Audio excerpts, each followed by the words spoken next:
warahmatullahi wabarakatuh. Jumpa lagi dengan saya, Siwi Astuti. Kali ini saya akan menampilkan video pembelajaran biologi tentang sejarah penemuan sel dan teori-teori sel.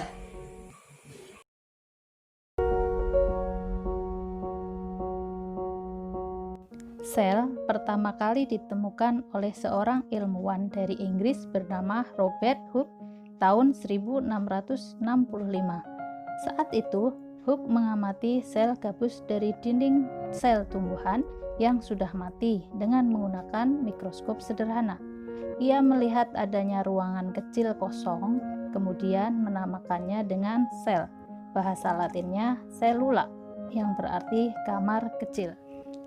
Penemuan tentang sel berkembang ketika Anthony van Leeuwenhoek menjadi orang yang pertama kali melihat sel hidup dari alga spirogyra dan bakteri dengan menggunakan mikroskop pada tahun 1674. Sejak saat itu, banyak ilmuwan yang mencoba untuk mengungkapkan teori-teori tentang sel. Di antaranya adalah Jean-Baptiste de Lamarck tahun 1809 mengeluarkan pernyataan bahwa setiap badan hidup merupakan kumpulan sel-sel.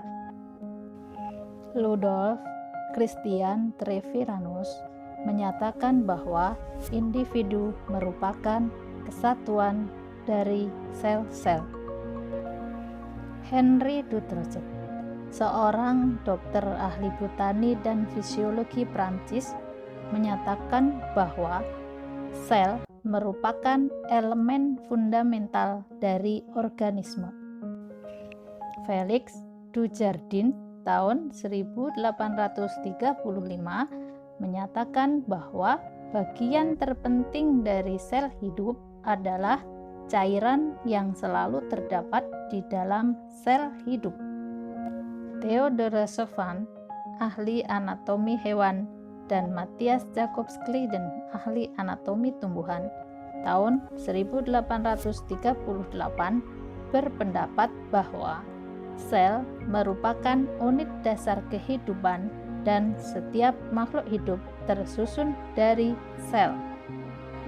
Johannes Purkinje tahun 1840 memperkenalkan istilah protoplasma yang merupakan cairan di dalam sel. Max Gulte berpendapat bahwa protoplasma merupakan struktur dasar kehidupan dan merupakan bagian penting dari sel.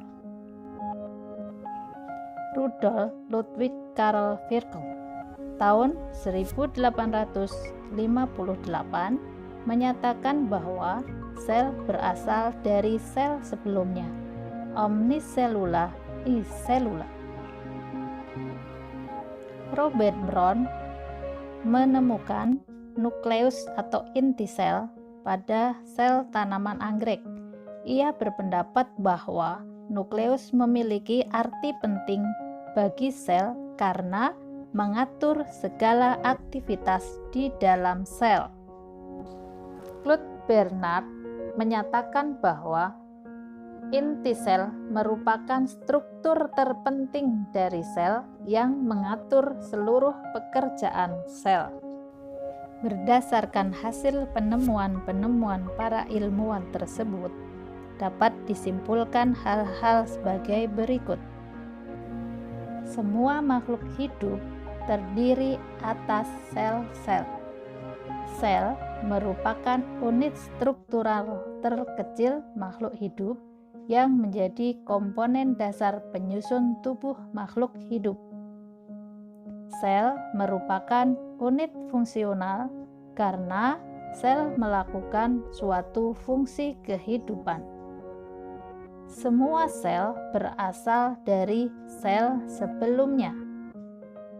Sel merupakan unit hereditas yang dapat mewariskan sifat genetik dari satu generasi ke generasi berikutnya. Demikian video pembelajaran biologi tentang sejarah penemuan sel dan teori-teori sel. Jika video ini bermanfaat, mohon like, comment, and share. Dan jangan lupa subscribe supaya tidak ketinggalan video-video saya berikutnya. Assalamualaikum warahmatullahi wabarakatuh.